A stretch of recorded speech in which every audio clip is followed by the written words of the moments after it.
Hello, everybody, and welcome back to episode 45 of the Everything Motor Racing podcast. I hope you're all doing well and have enjoyed the testing that's been going on recently. MotoGP is back, finally. I'm joined by Jacob, as always, Jacob Ward. Yep, the usual. And Cameron. Fucking boring, guess somebody else on. Fucking hell. Hello. Hello, Cameron. Yo. So it's episode 44. Sorry, not 45, an idiot. So who's that, Jacob? The Policio. Yep, and... Miguel, technically. And... Oh, fucking hell, I'm out to 44s now. Aaron Canet. Yeah, I was going to say Canet. Yeah. Daniel Munoz. Yeah, okay. Yeah, I'll give you that. Well, yeah, I'll give you that. Karen isn't using 44 this year. Yeah, that was my point, but there we go. Yeah, Munoz. I'll give you that, though. People complain if I don't conclude Canet, so... I'm We like tired, Canet. as you can tell. Or I like Canet Canet's- anyway. Canet's cool. He's like a... He's a weird personality, but in like a good way, in like a... He does his own shit. He's his own character, you know? It's like he's had 10 lines of coke when he speaks. Yeah, he's horrendous to understand, but like... I don't know, like with he reflects his personality a lot in his like tattoos and little bow ties and stuff like that in the podium part Ferme. I'm like, you know what? You're a cool guy. I respect you. Yeah, takes all kinds. Yeah, exactly. That makes it sound so negative. So we have got obviously a podcast today covering the testing that's been going on in Sepang this Shit, week. wait, there was tests. Oh, fuck, I missed them. Yeah. Jacob has been asleep the entire time, apparently. So Yeah, I missed them all. Oh, shit. yeah, so they've spent the last week testing. They obviously did the shakedown test on the Monday, Tuesday, and Wednesday with the rookies and the rider with concessions riding, which means Aprilia got 2 extra days of tests under their belt, with Maverick Vinales doing both days, so Tuesday and Wednesday, and a private test on the Thursday. Yep. With Lorenzo Savadori and Aleix doing just the 1 day on Wednesday. So, and then we moved on to the full tests on the 5th and 6th of February, which Aprilia they were looking good. Fuck yeah, they are. Fuck yeah, they are. I'm excited, Yeah. man. I'm excited. Like, I'm genuinely excited because I clearly was just a year early when I predicted Aprilia to win a race. It's going to be this year instead. Yeah, I I think so. Yeah, I think this year, I think it's going to happen. Like on Sepang Test Day 1, they finished. I need to get the times up because I'm not looking. They got P1 and P2. That's not even the right page. There we go. P1 and P2 split by 13 thousandths of a second, with Aleix first and second. Aleix was only 0.068 from the lap record, and Madness. they look mad. And then today, of the day of recording on the 6th, everybody just took a line of Coke, I think, and just went, hey, I got the Coke in there as well. Got the Coke in there. You realise I already did with Canet, but okay. Did you? Oh yeah, you did. Shit. But so yeah, they looked even better with Leo Bastianini. We'll get onto Leo Bastianini, but Alicia Spargo looked really good with a 158.157, which is like 0.150 faster than the lap record. Obviously, these are unofficial lap records because they are in testing. And Vinales also under the lap record in P5. Like, they're looking good. Yeah, for sure. Sorry, dog's barking, so I had myself muted. Yeah, really good. Narrower bike. Yeah. Which both riders seem to really, really like. It's they've just made improvements in every single step of what they've done from last year. And last year's bike was good, just needed a bit of, it was a newfangled machine almost for Aprilia's sake. So for him to be able to come out swinging straight away, it's worrying for everybody else because they're only going to improve. Bit faster as well, right? In a straight line. Yeah, Mav had 333 kilometers an hour, so about 210. That's quick. Region. Yeah. It is nuts. Like when you think about it, that like an Aprilia is among the fastest bikes. Like when was the last time we said that? It wasn't two-stroke. Yeah, never. I mean, It just doesn't. Well, it doesn't happen. apart from World Superbikes, of course, when Sylvain totally won the title, but we're not talking about World Superbikes. So. Yeah. Like, considering the relative budget these guys have got compared to all the other, all the other manufacturers, it's fucking wild, man. It's great. I love it. Yeah. Love to see it. No, it's a bit nuts actually, because now they've gone full factory and split from Rossini. There's clearly some more funding in there, more personnel, more everything. So obviously there's going to be more podiums as well. We hope. I mean, both riders have got it in them for a podium, as they've proven. It's just about if they can win on it. I mean, we know that Maverick Vinales can race, but can Aleix do it? He's never done it before, so... I'm calling it now. Well, who's going to take the first win for Aprilia then? It's going to be Aleix and it's going to be a Qatar. It's going to be Vinales. Ducati have got Qatar under their belt. I see. The But Aprilia then was they strong didn't last take- year, down on speed. Yeah, Qatar I was last going to say Yamaha won both races Yeah, at Qatar. Yamaha got it. year. Yeah, last Yeah. year Aprilia was super strong at Qatar despite the top speed deficit. Now they've got that. Like they're going to smash Yam in a straight line now, because Yamaha have brought the square root of fuck all. So, well, I tell a lie, they brought a new front wing. Ooh. So, Yeah. But then so, both of each Vinales... individually, but like honestly, Aprilia, I think they will win one of the two. But if we Well, one of the first 3 rounds, because there's long straights on a lot of them. Vinales knows how to win around Qatar. So, could be him. Could do it. That would be... I would be so gutted for Aleix, though, if Mav comes in and takes the first win. But... Gotta be in here to win it. That's Like it. passing him across the line. It's like when Iannone won Ducati's first race in Stoner. It was like, it should have been Dovi. But Dovi got his revenge in the end. So. Yeah, he Passes had him the last across the laugh line. there. And then he gets a penalty for going off track or something, and Paul gets second. Aleix gets third. God. That would be a kick in the plums. Yeah. But yeah. Aprilia to win it at Qatar. I'm calling it now, and I will stand by that.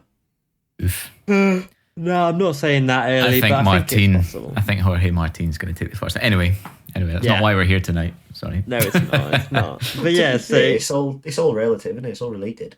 yeah. I mean, Aprilia, they just need to be more reliable. Their 2020 bike was crap and broke a lot of times because it was unreliable, and they had to wind everything down like 30% because of it.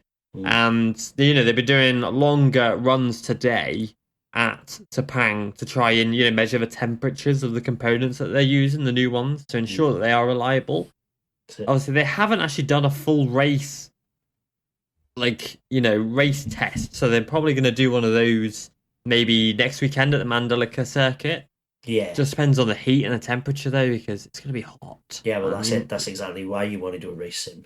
If it can survive a Mandalika / Sepang, it can survive anywhere. Yeah, exactly. And it was always the exhausts that was their issue. They've now switched in inverted commas to SC Project, but that does not seem to be an issue anymore. So they gained power from it. The valves are now working as they should. Yeah, because it's a good time to be an Oali fan. But was it Akrapovic? Yeah, Akrapovic before, and now they're with SC. I think it's still Akrapovic exhaust for now, just with SC branding until the season starts. Because obviously, no time to make a new one because the deal was only announced a couple of weeks ago. Well, no, because it was ages ago. There was stickers on levers and stuff months and months ago. So there's definitely been time. You do realise that, when they announce a deal, it has, been... It's just you pay for the sticker. Yeah. It's all Akrapovic made. Yeah, well, yeah, it's like with Honda making their own exhaust and just sticking an SC Project logo on it. It's HRC built, isn't it? Yeah, most of them are. Because the real giveaway there is Taka got the bike and they had to stick an arrow sticker next to it on his bike just in case, oh shit, cleaning on either of them. No, it's not. But yeah, I mean, Aprilia are looking good. Vinales looks good. Vinales looks happy. He looks happy and comfortable, which is worrisome, I think. Yeah, it's what he needs, isn't it? Yeah. Happy Maverick is a fast Maverick.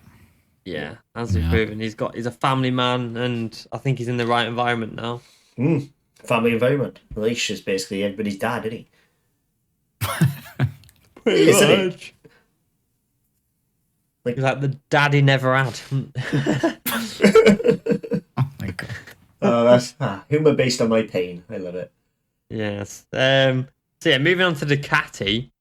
So Ducati have obviously they're pretty quick. No, You what? Yeah.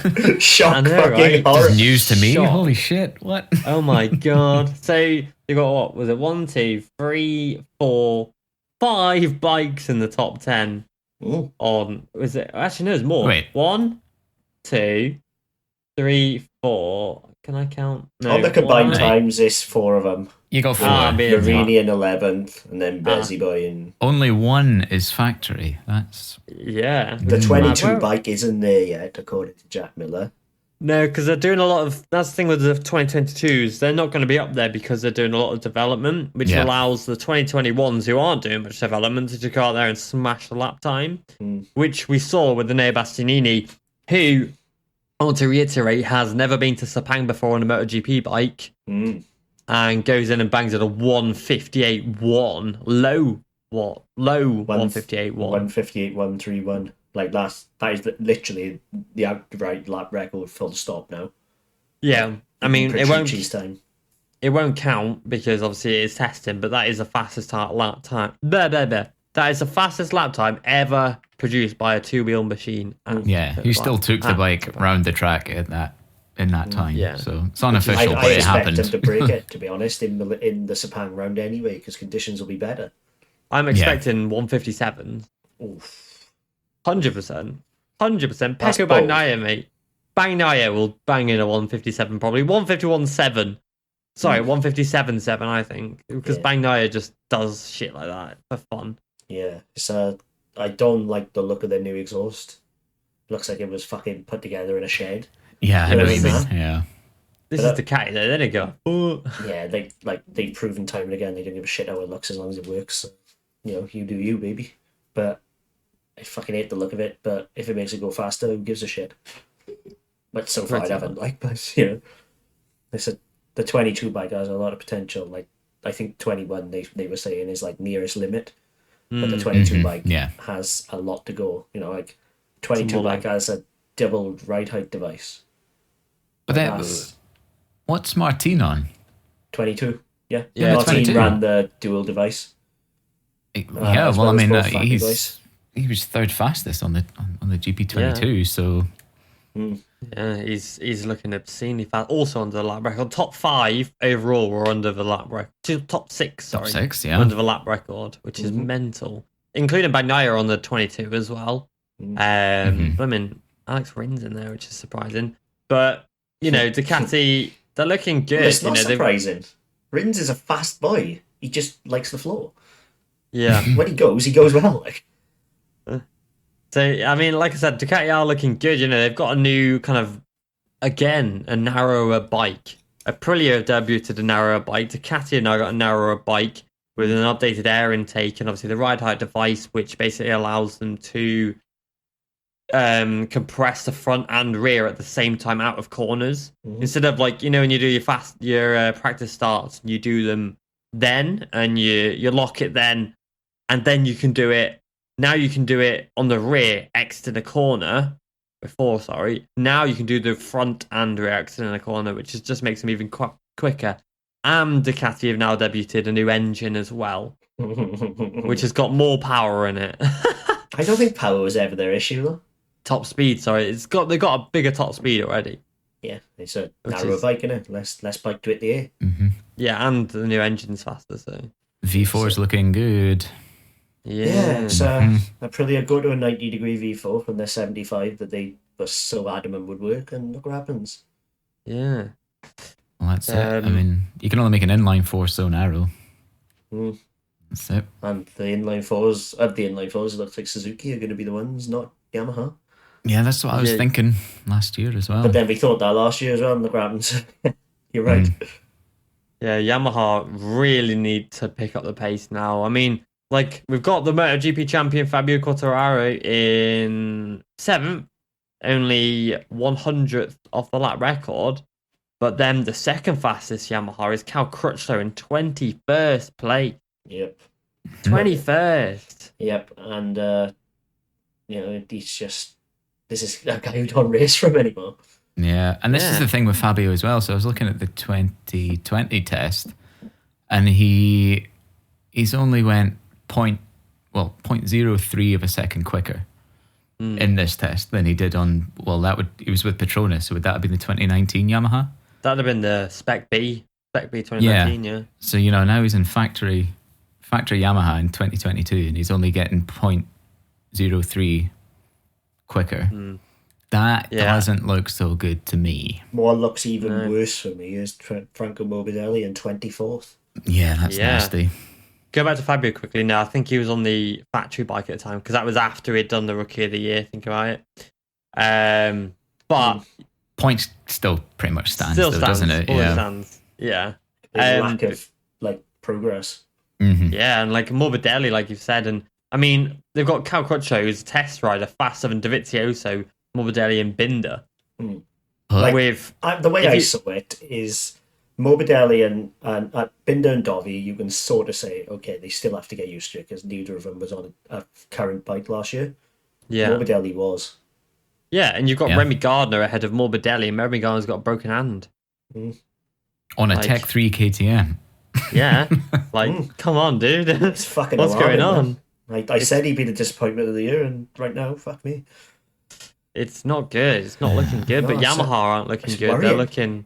They expected to get more power because Yamaha need more power. They need a faster engine, and for years now we've been saying Yamaha needs a faster engine, and they were demanding more top speed from Yamaha, but it's not that faster, and so they're having to focus on things like aerodynamics, and they've basically unveiled a new front fairing that mirrors the Aprilia wing that hangs over the front. And they've, as they said, so Marigali said to MotoGP.com that they didn't make any revolution, like improvement of the bike. They tried to improve the bike that they used last year, mainly focus on aerodynamics, comparing the chassis, and the real test will be next week, where riders have the speed and confidence back. So hopefully next week we'll see an improvement from Yamaha. Yeah, from looking in at it, that sounds to me like they're dragging ass a little bit as well. But nonetheless, I think it's a combination of perhaps a bit of sandbagging, but also not being a very good bike at the minute. I mean, this is what the tests are for, don't get me wrong. You can't look anything into it as such. But at the same time, it's fuck me, man, come on, You had a shitty bike last year that somehow Fabio drove to it. You need to be better. Well, this is it. I think they just rested on the fact that, their bike handled in comparison to the rest of the field. But now the Ducati and Aprilia and Suzuki, they all turn just as well. And they're faster. What are you going to do? You got to step it up. Yeah. Yeah, exactly. It's not looking good for Yamaha in the slightest. Hold on. Yeah, it's really not looking good at the end of the day. Quartararo's really, he's not happy. They expected a lot more than what they got. They did a little step, but they expected to make a massive step. They need to have a new engine, an engine that will allow them to push forward. Because this year, Fabio Quartararo is a standout rider. We've seen this. He's really good last year. Yamaha ain't surviving against Ducati and Honda this year if their bike hasn't got the top speed to match it. Because Honda's new bike looks like it turns really well. Ducati corners well. Yamaha, this whole, we can corner like Suzuki and Yamaha can. It only gets you so far, and next year it's not going to do it. Well, that's it. But when did Suzuki come back into the field? 2015? 2016, yeah. Yeah, 2015. 2015, yeah, sorry. If you said then that, in 5-6 years, that's going to be a better bike than the Yamaha that, Lorenzo and Rossi were on, you wouldn't have believed them, but here they are. I mean, the Suzuki looks better in terms of the inline fours, you know. Yeah, cool. Yeah, Yeah, because I mean, Alex Rins ended up on the test in P4 overall, an identical time to Maverick Vinales just behind him. And Suzuki have got more power. You know, basically Suzuki have come in and also asked for more power, and have now got a significantly improved engine. And they've got more top speed. They're not compromising anywhere else. And you know, Alex Rins has proven that he's still got it. Yeah, and he needs to prove it this year as well. Yeah, I think if he can't prove it this year, he's out. 100% out. And Fabio's because he's not going to be at 105% each time compensating for the lack of top speed now, is he? So that's going to only help. I think they basically wrote off 2021 in the end and just thought, fuck it, 2022 it is. And so far, according to these tests, it looks like it's paying dividends. Mia did his usual thing of consistent laps as opposed to, you know, outright, wow, what a fucking time. We all know Mia races well, comes through the field, never qualifies amazingly. So it proved that could change. That could change now, though. He might, you know, just another 3-4 places up the grid for Mir, and suddenly he's consistently on the podium or winning. The thing is, you know, they brought a 3 or 4 place more on the grid, but so have everybody else. So true. Except the Yamahas. So there hasn't been a team who haven't improved apart from Yamaha at the end of the day. That's the issue. And KTM. But yeah, with them, they've improved. Like they just haven't put it in one package yet. Well, they haven't improved then because they're all outside. They're either P15 or lower. I think once they figure out the direction of all these new bits, they will. Yeah, but what I'm saying is, right now they haven't, so they haven't improved yet. Yeah. But with Rins, right? No, not Rins. Mir at the end of the season last year, he got his first top front row start. Yeah. I think Mir has finally, cracked it now. In regards to qualifying, I think now we'll see Mir battling for top fives. I think I could be wrong, but it wasn't a one-off though. That's what I think because based on previous form from Mir, he's never qualified well. Like even in Moto3 and Moto2, he never qualified amazingly well. So I just don't think it's a Mir thing. Like he compensates for it just fine. So if he can just improve that, because that's the only thing I'd say he can improve, because he races amazingly. So if he can improve that, then he could be backing up a title with another title at the end of the day. He's could that good. Mm-hmm. For sure. Sorry, I was just looking at. We just briefly mentioned KTM there, and I was looking at Miguel between the 2020 test and the 2022 test, and obviously he's gone from Tech 3 to Red Bull, but back in the Tech 3 days when he was on it, it was kind of Red Bull and stuff anyway, wasn't it? And his lap is the same, it's a 158.7. Jeez. So, that's what I mean. Like, there's been 2 years of development in there, multiple victories for the brand, and he's still. But they went backwards, didn't they? That's the problem. Well, that's it. Like Paul Espargaro, when he was on the KTM, did a 158.6 in the Sepang test. Bloody hell. And that's faster than anything they've managed this year. So, what are you unfortunately, they went backwards. So, I get that the KTM is more picky because it's steel frame, a lot more sensitive to change, etc. Combine that with the fact that they still don't like the front tire, they have to almost compensate around it with aero. And right now, I think the pieces of the puzzle are there for KTM. They just got to fit it together. Like it's going to be that simple. Once it clicks into place, you'll see them just shoot up the grid. Are they the only manufacturer running WP suspension as well? Yes. Yeah, everybody else is on Öhlins. Yeah, not pointing any fingers, but who knows? I think WP actually a better suspension than Öhlins at this point. I do. So yeah. So I don't think that's the grid differs, but I mean, apparently Grassini LCR looked to take WP suspension. That would be interesting. That would have been interesting. Yeah, that would have been the one to see. Because if they went quicker, suddenly everybody in Honda would have been like, "Fuck." Yeah, I think it would be. If if you were one of the teams in the GP paddock and you see that the only other team with WP suspension is KTM, you know, it would be a hard swap to make when you know, from Öhlins to that, and you're like, well, the only other team here is KTM, and they're putting in shit times. I know what you mean. Apparently, yeah. KTM did test a set of Öhlins on their bike last year and was slower. So, interesting. I think it's been developed around WP, hasn't it? So yeah, totally. It's kind of. I mean, it's not like this bespoke. fucking Kayaba suspension. At the end of the day, it's still good. So.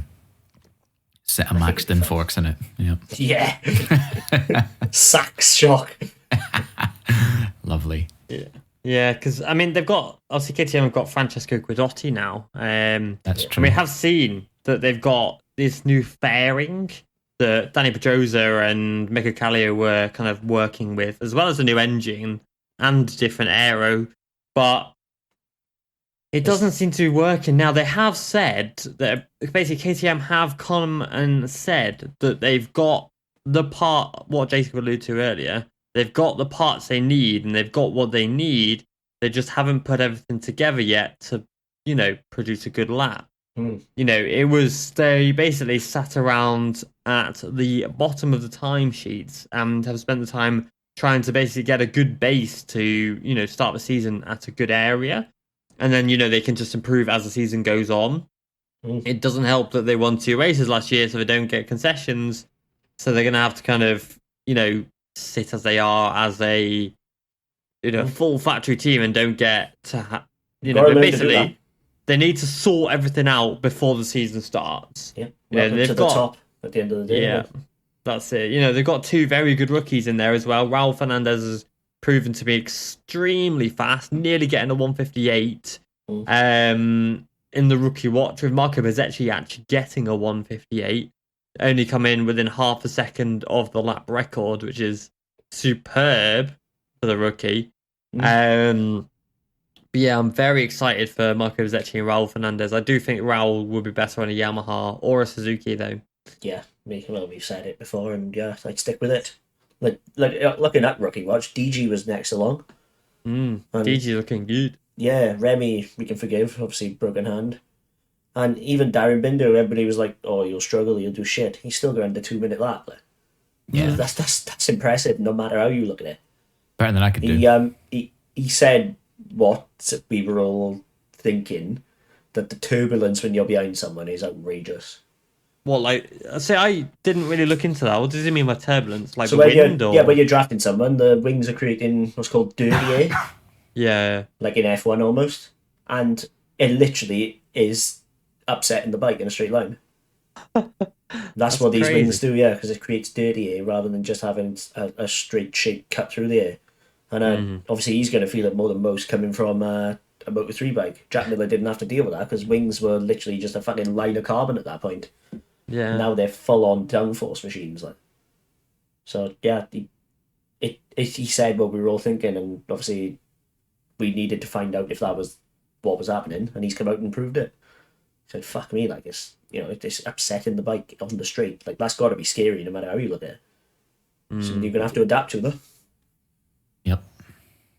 Yeah, it's crazy to see how the MotoGP bikes have actually like changed in the last 5-10 years. You know, they've gone from like being quite slim, sleek, you know, fairings that are smooth to now like these little pointy things hanging out everywhere with, you know, different bits of air force. It just shows the progression MotoGP has gone in the last few years, and it'll only accelerate itself. You know, the Ray Ducati are pulling out new gizmos as well, and like I'm seriously wondering what the next gizmo will be. Yeah, because it was wings first, and then it was a rear carbon scoop around the rear on the swing arm, and now it's the drop ride height devices. Like, what's next? I can't see where we go from here. Is it going to be like a hole cut through the side of the fairing, or what? Well, they've got one of those already, almost. Like, yeah. You need a vent at this point because it's all so much heat, and obviously where there is deliberately being channeled to a certain place on the bike, it's gonna miss everything and create a vacuum. You need those outlets. So in terms of a downforce machine, that's a very bad thing, but you need it for cooling. Mm. So I genuinely don't know where we go from here, because what can you do? The only improvements are going to be fuel tank or something. If you can get that center of gravity lower with the fuel tank. So they are under the seat at the minute. Yeah. The fuel tanks on again. MotoGP bikes are not fuel tanks. They're just dummies. I don't see what's left. Like, but then again, I'm not a fucking Ducati engineer, so what do I know? I bet they've got loads of shit up their sleeves that we won't know about for 5-10 years, you know? Yeah, I bet it's all like already sat there in a factory and Piro's gone, nah, not that one, not that one, that one. Yeah, I'll take that one, not that one. Well, that's what you got to think. How much have they tried that failed? Yeah, exactly. How much isn't legal? Yeah, and stuff we don't even know about, because at the end of the day, we only know about this stuff because people have spotted it. Because if we don't spot it, then... Yeah. Like, what I would really like is for someone to say to Ducati, no limits, build the fastest machine you possibly can using whatever the fuck you'd like. Oh, mate, it'd be Imagine insane. that. It wouldn't handle for shit, but it'd go in a straight line. But it would, fast. probably. That's the thing. Like, if they could make wider wings than regulation. Yeah, but what, scrape on the ground? Well, that's it. You already are they scraping won't on the put ground. Martin on it, no. No, with his lead angle. But, like, you know, it wouldn't need to be limited to 1,000cc. I think they go lower. I reckon they do like 850, 900cc V4. More rev. Turbo it. Because turbos are / supercharging is outlawed, any forced induction. NOS. You know? Like, it's like the Kawasaki H2, isn't it? Yeah, well, that's it. Yeah. And, like, obviously, you've got weight limits. Imagine what they could build with no weight limits. It would be terrifying. They'd do a 56 around Sepang. Yeah, moving on quickly to Honda with their beautiful black liveries. It's been a while since we've seen Honda change their little livery on the test bikes, at least. They should keep it. Yeah. Call it now. I do think we're going to see a new livery from Honda this year. I don't, but I think we will year after, because I don't think they're going to renew with Repsol. Yeah, we say this every time, and then they always do renew, though, don't they? Yeah, just, I don't think they need to now. That's the Maybe thing. they can do like a big Red Bull thing, like with Suzuki and Monster Energy now. Yeah, that's it. Like, I think the actual Honda itself is fucking ugly. But as we've seen from Ducati, ugly bikes go fast. Yeah. So, I think it'd take looking like a foot if it means it goes quick, and so far it is. It's not. Yeah. I think they've touched about 50% of the potential of that bike so far. Yeah, I mean, I like it looks so much different. Like the rear end is completely different to anything we've seen. In the tail. Yeah, and like it's gone from having the exhaust coming through the actual back of it to now coming along the side of it. Yep, again, that's the Mustang the salad box. So that's a necessity more than want, I think. More weight towards the rear, longer wheelbase, much less stress on the front end. Everybody likes it.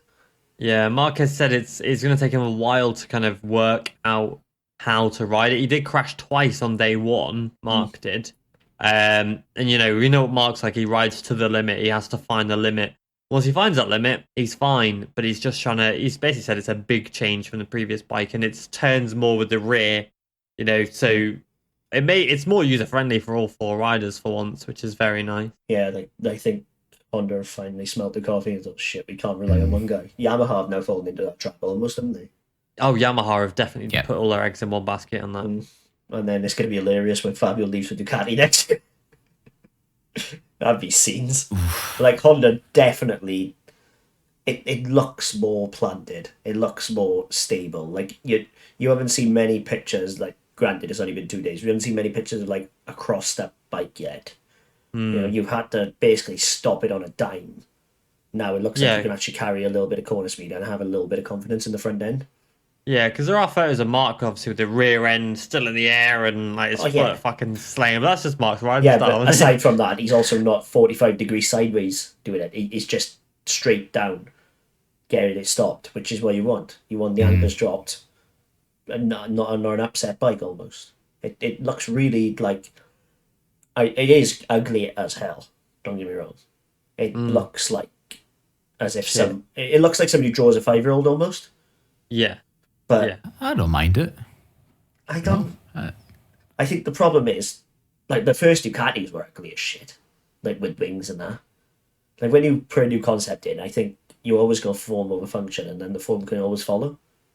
Well, this Yeah, is see, it. I Like, sorry, I was just, Sure. you know, you were saying about how just a minute ago that bikes look totally different now with all the wings and stuff. That's it. I think they're ugly because they sort of have to be, you know, in terms of the actual physical shape. The livery can make a huge difference in terms of, Cassini.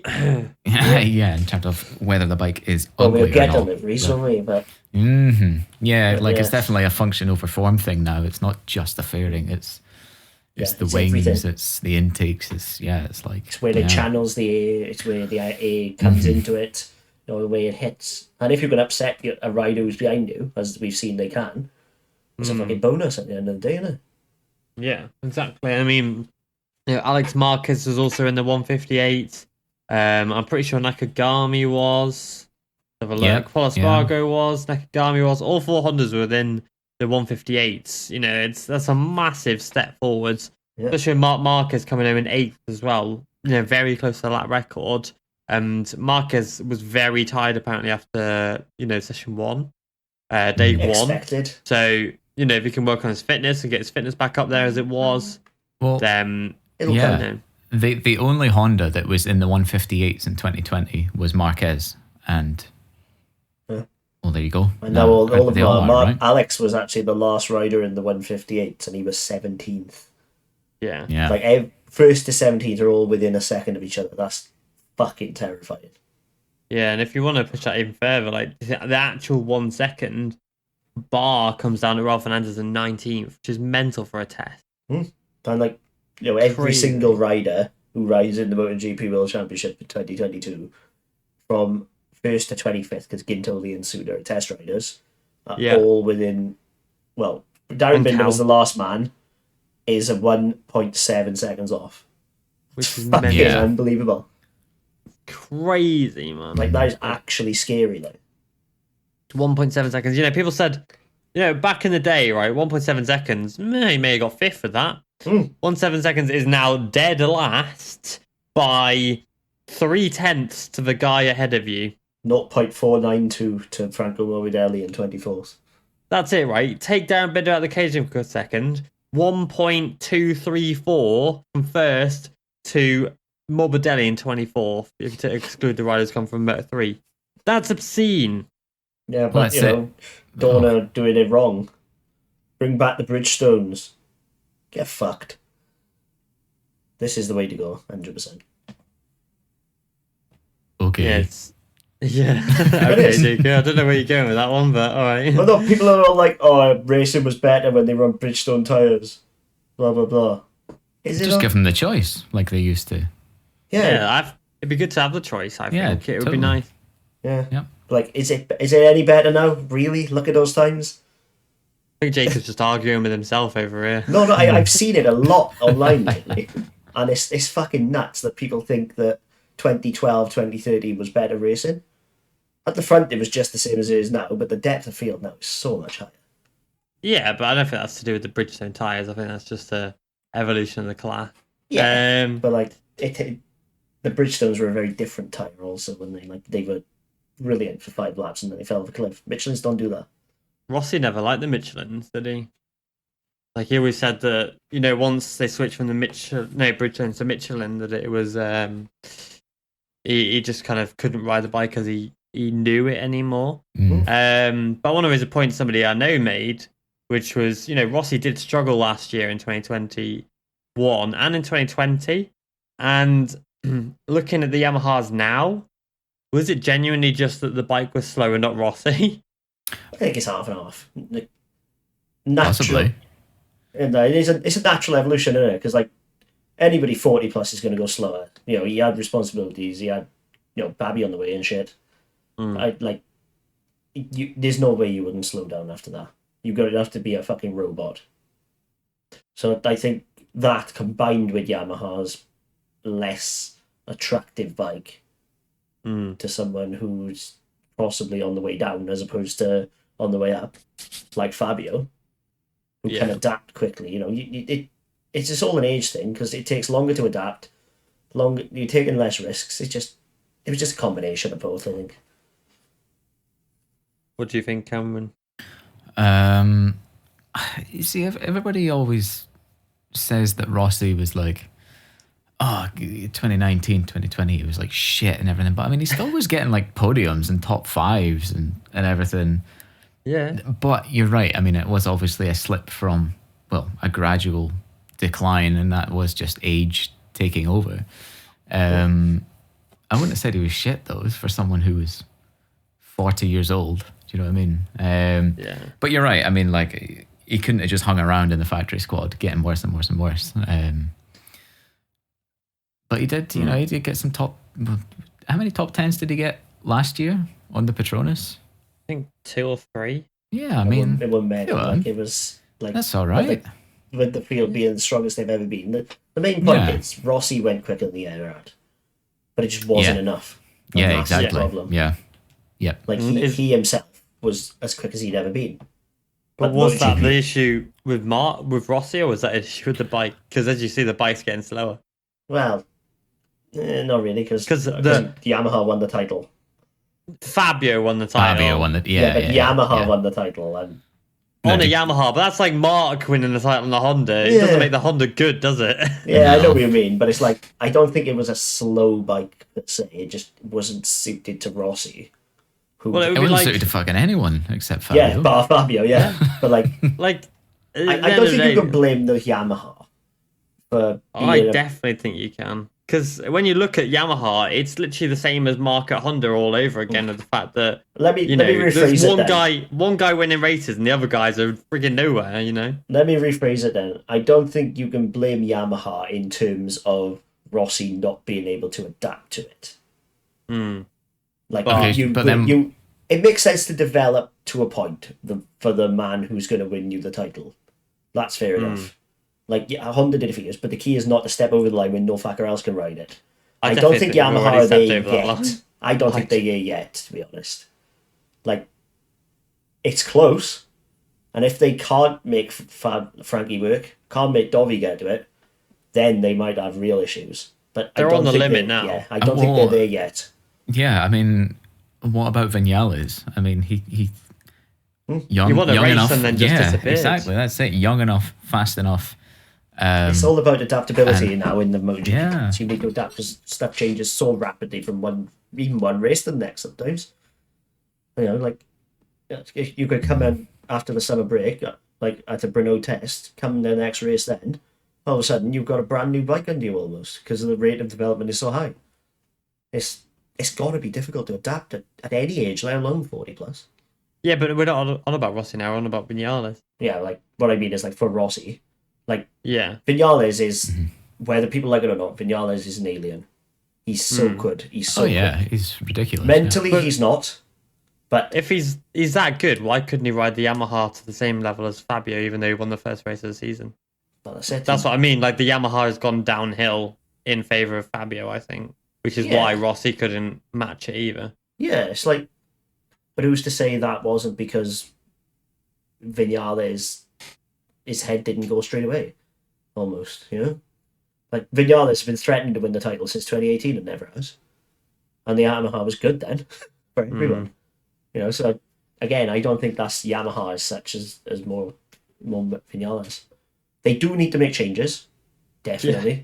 Big changes. But right now, I think they're still at the point where they can reverse the trend and make it more user-friendly for everyone. If Fabio is as good as we think he is, he'll adapt. Yeah, we're at the tipping point now, I think, where Yamaha need to make the choice of making it more user-friendly or winning a title. And I don't think there needs to be a choice. They've got the current world champion in their squad. There's no reason. Yeah, but that's the thing. That is the choice. Then if you've got the world champion in the spot, and then you go, oh, well, there's no choice. We've got the current world champion. Then they're choosing winning a title and not improving the bike for everybody else. Well, no, that's what I mean. You're looking at that completely differently to me. In that I'm looking at it, they can change the bike, and I think Fabio will adapt because he's so good.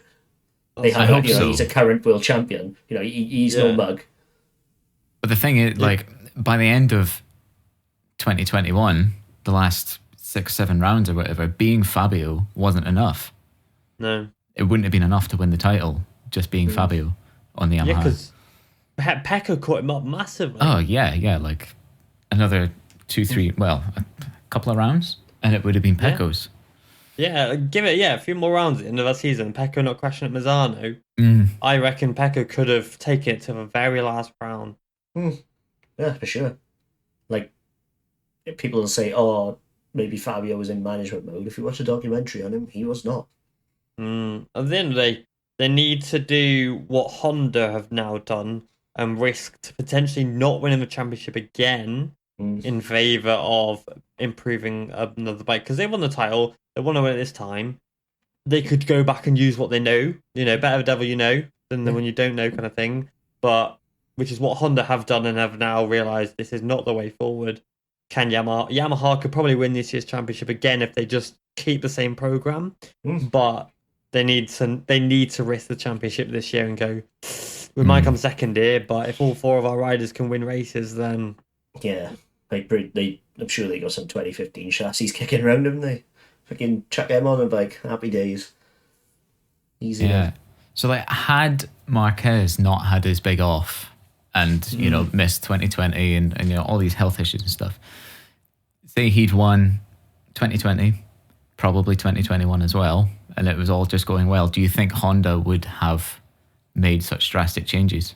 Yes. No way. Yes. I don't. I do. And do you want to know why? For the simple answer, it's Honda.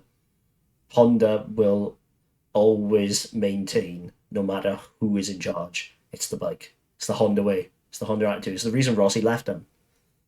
Well, yeah, that's the thing. It's been the Honda attitude since the 80s, and it won't change now. The bike is the man.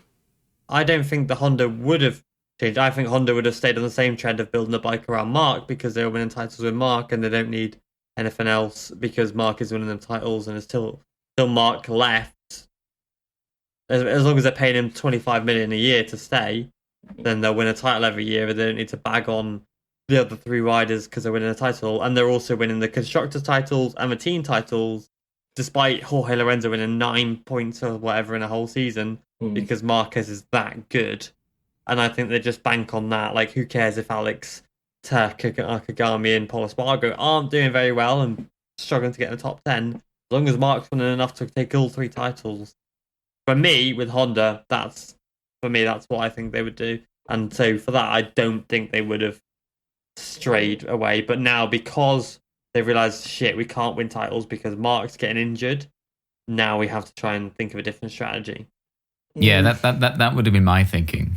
Well, because I mean, it already was the case, wasn't it? Like coming into 2020, nobody else could bring it anywhere near to the podium, really. But the thing is, Honda thought they had a good bike. It was only when Marquez told them, actually, this bike's a bit of fucking, it's a piece of shit. They've been telling them a piece of shit since 2017. Yeah, that's it. Yeah, I mean, and surely 2015. But picture yourself now, right? It's an entirely different culture in Japan. Honda's engineers are based mostly on pride still. It's almost an old-fashioned attitude of, I love it here. I'm going to build the best bike I can possibly make for the pride of Honda. But then is it not the same everywhere else? The Japanese manufacturers. I know exactly what you mean. Like, they really invest so much in these bikes emotionally. Have never quite been the same level for me. Like, Yamaha have always been the smaller and scrappier underdog who'll try shit. And Suzuki are just tiny. Like, they just don't have the manpower of Honda, no matter what anybody says. And Honda also think, this bike is what won us the title. The man is just a tiny part of it. When in reality, that's not the case. But it's still the Honda attitude now. So I think, they would have continued developing the same bike. Maybe not to the point that they brought a near enough 95% new bike this year. But I think we would have seen one of the 2 massive changes in the frame or the damper and the frame and the fairing. At least one. Because Honda want to be the best. And more than any other company, it's drummed into them. You can't be loved at Honda. And that'll never change. It's brought them so much success, why change, So, well, I think all you had to do was look at the other guys on a Honda and be like, oh shit, maybe the bike isn't Well, isn't what we think but it then is. they say, but then, it's... in Yeah, Honda's go on. eyes, that's the rider not performing on the Yeah. bike that they built it to be the best. Yeah, well, that's As it. opposed They see to what the the bike is capable of in the Yes. hands of someone who knows how to ride it. I know what you mean. Yeah. Well, Jacob said no to your question, whereas I said yeah, and then Jacob's making points against his own point. It's like, Yeah. well, kind of, maybe, yeah. No, I don't think they would have. No, but yes. I don't think they'd have drastically changed it. Like where they've made it like properly different. I think it would have been more gradual had Mark been healthy, but they would have reached this point either this year or next year anyway. I think. Yeah, I agree. I think so. I mean, Mark isn't It wouldn't have young been a necessity anymore, then. He's 29 next week. which is embarrassing because that makes him like the same age as me. And Yeah. what am I doing? Same birthday as me. Yeah, like Depressed, man. it's When I'm scary. myself. Like I'm like, oh, I remember when Mark was 16, and I was like, oh yeah, he's 29 now. Do you Yeah. remember when Mark had the little fucking thumbs up at Donington on the podium with Redding in 08? And he come in and he's just like this tall, like literally a 2 foot tall fucking dwarf. And I still think of him as that young. And it's like, shit. He's Yeah, well, that's it. He's getting to the age now where Well, he's riders literally the same age start as me. to. Yeah, like it's now getting to the age where riders are starting to maybe lose it a little bit. In late 20s, coming into 30s. It's Because they're so young coming into the class these days as well. It's Yeah. mad. But like Marquez will probably be retired by 2030. Like his career will be done by 2030, and then he can just go Yeah. and relax. yeah, absolutely. Which is terrifying. Yeah. Terrifying, dude. Yeah. But Hopefully, yeah, I will be too. But Yeah, I'll be fucking... By NFTs 2030, and all I'll have been that. dead for 5 years. It'd be fucking great. Yeah. Happy days. Yeah. I'm sad for Honda that it took Mark getting hurt to properly accelerate it. Mm. But like But at the everyone same getting time- hurt, not just Mark. Obviously, Mark got the worst of it, but like Yeah. Or But last got year, hurt, didn't everybody in the way had a of- nasty one. I'm sad for Honda in that I understand their mentality of it's the bike, not the rider that they base it off. So I understand that it's brought them a load of success. So I'm sad for them that they lost Mark and had to accelerate, almost compromise their beliefs to make this bike in such a short time frame. Sure. But at the same time, it's kind of self-inflicted because they put all their eggs in one basket since 2013, basically. And now it was always going to come back to bite them on the arse. It's just amazing it took 8 years to do it. Yep. Mm-hmm. That's it. Sorry, carry on. Sorry, I was just going to, before we move on or whatever, I was just going to address a mistake I made earlier, just before somebody jumped Mark on Bello, Americans! I said in 2020 that Marquez was the only person under the 159s. That's not true. Who Crutchlow was it? was second in the timesheets with a 158.4, which is Jeez. pretty. I mean, Jesus Christ. But yeah, That's a sorry. class act, man. Yeah, I'm I'm looking at it right now. Yeah, I'm just going Cal is a to class address act. that one. Yeah, that you would have had all the British rider people coming after you saying, "Oh, I forgot about the Brit." Yeah. So yeah, you got Fucking Honda. Scotsman. Yeah, fucking straight in the Yeah. fucking English, Christ. Well, no, I love Cal. Alex Marquez nearly got in as well. Like, look how close he was. 0.42 from it. Numbers are numbers. Didn't do it. Yeah. No, even Jorge Lorenzo got under 2 minutes, and we know what he was like that shape then. Round. Yeah, it was one round play. He must have been so bad for fucking aero testing at that point. Can you imagine, like, you've got a rider in shape on the bike in the wind tunnel, then you've got fucking Lorenzo there, and he probably goes fucking... You're like on the cartoons where someone's belly's poking out around the corner. Or like a muffin top. Yeah. Like, some guys eyed him from someone, and you can see their belly poking out and nothing else. Yeah. Like, he's lost the weight now. It was so he's creating turbulent air for the riders behind him. That's what it was. The Muppet A. Good guy, Lorenzo, But yeah, I want to move on a little bit to the liveries now. Ooh. So, So, like I've said, Obviously, Repsol Honda will change the livery, I think. Just put it out there. Imagine if they keep the monochrome look that the leathers had, though. Yeah, it'd be tidy. Yeah. That'd be nice. It won't happen because it's black and white, and you just can't do that shit. But no, imagine. But you could do black and orange on the Tech 3 Yamaha, on Tech 3 KTM. Sorry, you could. They won't though. No, but the edit I did. I keep looking at that. I'm like, it's that a good edit, so good. Dude. But I still prefer the orange. Fuck off, man. Nah, I like the black. I'm with you. I like the black with the I can see why people like the orange shoulder pads and all. Yeah. No, I can see why people love it. Don't get me wrong. I understand. I'm not a fucking idiot. But personally, I like the fucking orange. You do. We never said you're an idiot, but that came from your mouth. It's just Jacob calling it. And 90% of people who fucking listen to this call me an idiot. It's just it's common ground at this point. But it's like, I can see why people love it because black on orange, black on any color works really. Yeah. But I do really like the orange. It looks factory, whereas the black didn't. Black and the bear. Anyway. Yeah. So I think Honda will change their livery, which is surprising. And then you've got KTM and Tech 3 haven't changed their livery at all. Pramax. But hold on now. KTM added white fucking words on Red Bull. That's huge. Yeah, that's right. White outline on the Red Bull. That is literally the biggest change they've done to the bike since 2016 when they come in. Genuinely. Is there not a bit more lacquer as well, as opposed to just all mostly matte finish? Or did I make that up? Was I I don't know. That might add weight.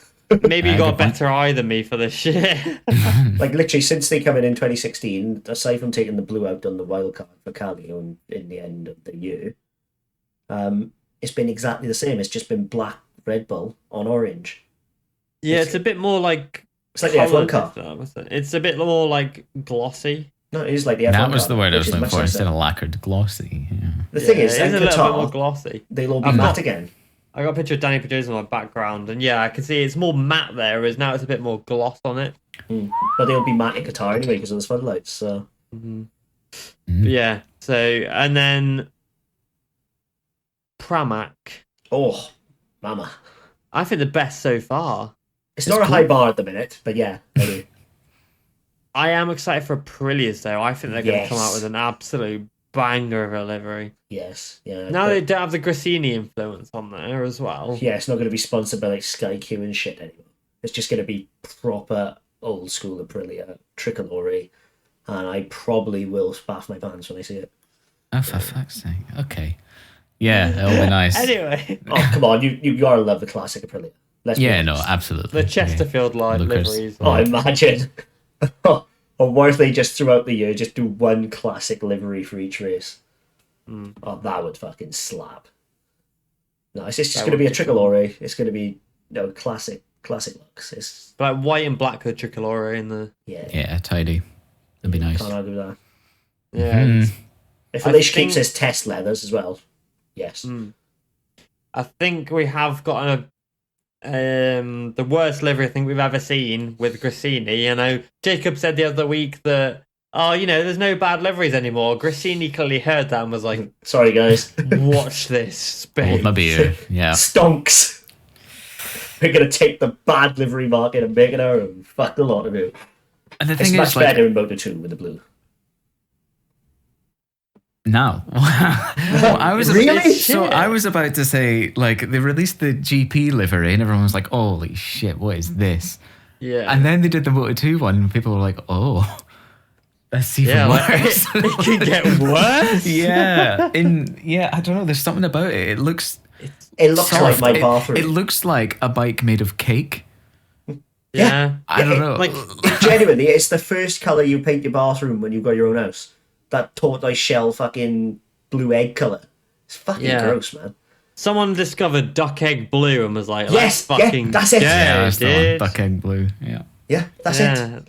Literally, you look at it and you think, my bathroom could do with a touch-up.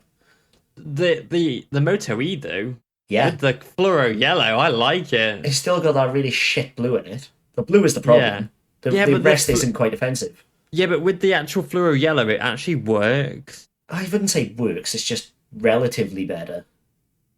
It's It's a nice sort of contrast. It's like a sort of bold color in this sort of inoffensive color, and it's like, it's I prefer like the bright red. Yeah, I don't know why they chose that blue. And even worse, the man that normally slaps with paint colors, paint choices, Aldo Drudy designed it.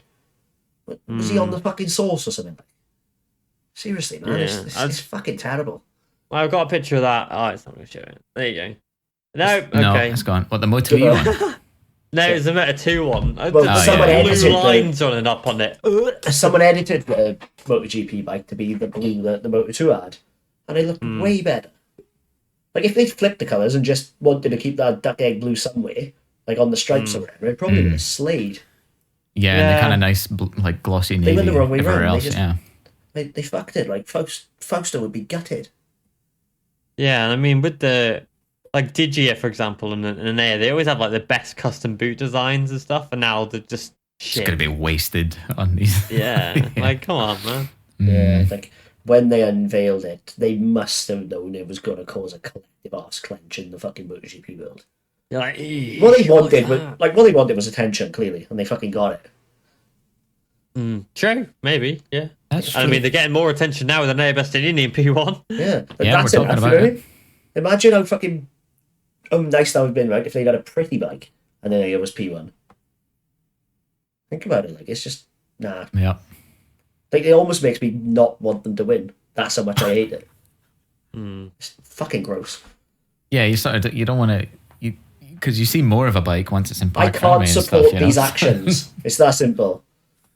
It's like, well, I'll let them know. I'll write to them and let them know. Yeah. Yeah, we'll let them know for you. Join the fucking club, mate. Yeah, and I can't think of any others off the top of my head because I'm an idiot. Suzuki's, they removed X-Star. Nice. X-Star's no longer a title sponsor. It's It is a sponsor.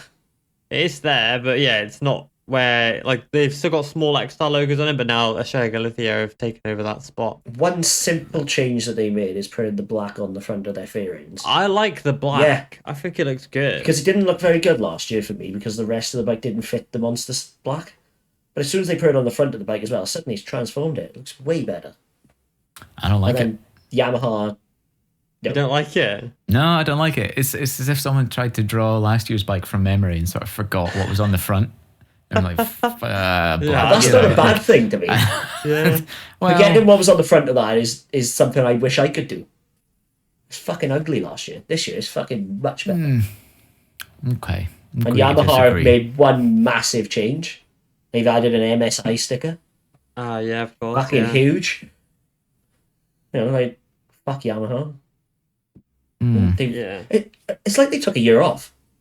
Or just everybody just got totally blasted over winter and they thought, oh, fuck it, they'll be fine. Yeah, that's how it feels. Bike. Yeah. Ducati's pretty much the same. They're just not changing liveries anymore. Like, it used to be like every year you'd be like, oh yeah, there's something different here, and now it's just same shit, different year. Like, genuinely, you will struggle to tell 1 year from the next with Fabio. Oh yeah, yeah. Like, the helmet design really you have to look out for. Yeah, it suits like gear nerds, but casual fans will be like, "Am I watching a fucking replay?" Yeah, I know what you mean. It's gonna be. We need big green Kawasaki's on the grid. That's what we need. Hell yeah! Do you know what though? The one thing I will say is I was worried about with you Yamahas, but it turned out I don't like him. I don't like him. But do you want to know why I like it? Because you got shit taste. Because it's better than Petronas. Oh yeah, to be fair. That was the bar, because it's the same team, obviously, like, pretty much. That was the bar, and they beat it. So you can't really criticise it for me. I quite like it. I don't know. I don't not like it. It's fine. It's inoffensive, isn't it? It's just it's one of those that's like it's very mid. Yeah, it's befitting, isn't it? It's befitting of bikes that are going to finish in last. It's very Avintia, I think. Like, we're not going to see it much. Yeah, very Avintia. Yeah. But like it just looks like it's been made on the MotoGP game. You know? Yeah, that's it. It's like some fucking grab the livery editor. But compared to what Petronas was, it's much nicer, so no complaints from me at all.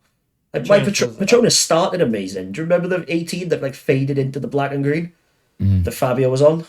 Yeah. Yeah, that that's was cool. gorgeous, and then they just got worse and worse and worse, and then Yeah. No, it's that's terrible. the reason Petronas pulled out. Hot take. They saw what 2022 was going to be, and they thought, "Oh fuck it, we ain't having that again." Yeah, fuck that shit. We'll go on the Mercedes F1 car and say, "Oh shit, that's ugly too." Yeah. Perfect. Well, I think we're done. What else we Yeah. got? Yeah, I don't know. special mention to the. What about the Moto2 test and Moto3 testing? There we are. No. Oh, I was just going to What say about Laquona's and Vierge's Hondas. Yeah. Okay. They're tidy, right? Is it, I mean, I was waiting for you to say elaborate. wait. Am I thinking of the right thing here? Yeah, because they've switched from Ola's to Showa suspension. No. See, the Showa one- are owned by Honda, so that's a usual switch. Change the exhaust as well. Hopefully they'll be more up there this year. what am I on It can about? only be good for Wheel Superbikes if they got another manufacturer at the top. Wait. Did I Wait. dream this? Maybe I dreamt the thing. Are Maybe. you thinking of the BSB livery? Oh, maybe? I don't. The one that's Oh, like a the- throwback. Yeah, Yeah. the BSB, Yes, that yes, is the the BSB 30th anniversary livery, yeah. one. Oh my god, that's Yeah, that embarrassing. was banging, dude. It's so nice. They are Yeah. very nice, to be fair. It's a shame they That's got what I mean. stacked all over the shop. But We'll they're edit very that nice. out and we'll make it Yeah. seem like I know. Is it? Yeah, so like, you know, the BSB Honda livery. Yeah. What do you think? Oh, Yeah. it's fire, amazing. innit? I 10 out love of that 10. Wheel Superbike shit. Oof. Shit, yeah. one. It is nice. Yeah, It's very, I do very like nice. this CF motos are nice. Yes. You know, the Bristol liveries. Their leathers especially, they fucking Yeah. slap. Like, they have done the blue correctly. Take notes, Grassini. Yeah, right? Like, it's still duck egg blue almost, but it's like a lot more metallic-y. It's, Yeah, it's quite nice. people are obviously going to bitch because it's Chinese, like, but other than that. Not, yeah. I had a comment Alright. on one of my posts, right, saying about fucking someone complaining about Chinese humanitarian rights and shit. There's a fucking bike painted. Fuck off. Leave it out. I mean, Yeah. there's a time and Seriously, a like- place, you know. That's it. I get it. But like, does this person live in a house with nothing from China in it? I doubt it. I highly doubt But it. aside from that, it's a fucking livery reveal by Prustel. It's not Yeah. a fucking news report on China. Yeah, exactly. Fucking grow up, Exactly. like. Go complain somewhere that matters. Yeah, it's pretty. Yeah, like it's China nice. go look at my page. Oh, we better stop this shit. You know what I mean? Fuck off. Dumb as fuck. On a side note, how nice is the VDS test and livery? Again. Oh yeah, yeah, it's They cool. always do it black and white. It looks so good. And then they set such a high bar in testing, and then they come down and it looks like nothing in the season matters now. Yeah, I think we should either make the testing livery the actual livery. Like, it should be either you run blank fairings or you run your livery for the year. Or you keep your testing livery for the year. One or the other. It just doesn't make sense to me. well, again, we'll write to them. And Yeah, let them please know, do. like what you think. Write to Dorner and be like, fucking implement this shit. So here's what I got Jacob's good saying. ideas for the good of this sport. Fuck you. That's totally a fucking good idea, surely. Mm. Yeah, I'm just having a look as well because about the Moto2 tests and Moto3 tests because they did like a little. Basically, March VDS did a private test at Valencia, and they opened it up for everybody else. So you know, some Moto2 teams and 3 teams could come along. Yeah, it was only like 6 Um, Moto2 riders or something. There was about 8, including the Angelo Tagliani, who is the Well done. MV Augusta test Angelo rider. Tagliani, yeah. Yeah, You had it right first and- time. I don't know why you repeated yourself. No, apparently he's fucking slow as shit. But my unfortunately. times are quite outdated. But Manuel Gonzalez, right, the guy I put down for the Rookie of the Year, was Fasty guy. obscenely fast, man. Like, straight on it. Like, the first time he's ever ridden the KLX, and he was straight up the Oh, speed. don't get me wrong, stupid quick. But Oh, yeah. as Cam said, there wasn't many Moto2 riders. I'm going to wait for the official test, which is coming Yeah. up, actually. My lap timer there is way outdated. I Yeah, oh, there we go. I got it. Yeah, so Somcat Tantra led the test. And Tagliarini was 3 seconds off. Jesus. Anyway, He was 9 Tan- seconds off last year in a test, so don't worry, that's an improvement. True. But yeah, so Chantra led the session. Gonzalez was only a second off and his first time on the Kalex, which is pretty impressive considering I spoke to him and he said he didn't really like the Dunlops as well because of the like tiny gap of operation they have on a cold Valencia track. Like, fucking fair play. And then fastest Moto3 rider was Carlos Tatay. Tay. With Lorenzo Fellon looking extremely fast as well. Like Alpine Stars leathery Lorenzo Fellon. Fellon, yeah, he was only 3/10 off. Only 3/10 off the top. You know, and Javier Artigas was way off, and he won a race there, but he hasn't ridden the KTM before, to be fair. And Tatay obviously also lost Red Bull, hasn't he? So yeah, I think that's going to help the look of that CF motorbike because he's going to be able to design a slapper of a livery now. Yeah, I think the team have forced him out of that, unfortunately. But it is what it is. But yeah, Dennis Onsu was there. Sura, Ricardo Rossi made his debut on the Honda. Ivan Otola was there and was very quick already, but we know he's going to be fast anyway. Apparently, the new forks on the KTM are not great. Yeah, I spoke to Joel Kelso about it. And yeah, he said they're not very good and he's going to try the old ones again. So. Yeah, I asked him, I said, is it illegal? And he's like, you don't know, you're doing back to back. So, yeah, so you've got to wonder what they've changed. Yeah. Because I didn't get specifics or anything. Yes. But yeah, I think that's everything for today. We'll be back. I think it's her ref tests in Moto 2 and 3 this week as well. Yep, that's right. And you got the Mandalika test next on the 11th as well. Nice. So, lots of stuff to talk about next time. I hope you enjoyed listening to this podcast, and we'll be back next time. Nice one, guys. Bye. Bye-bye.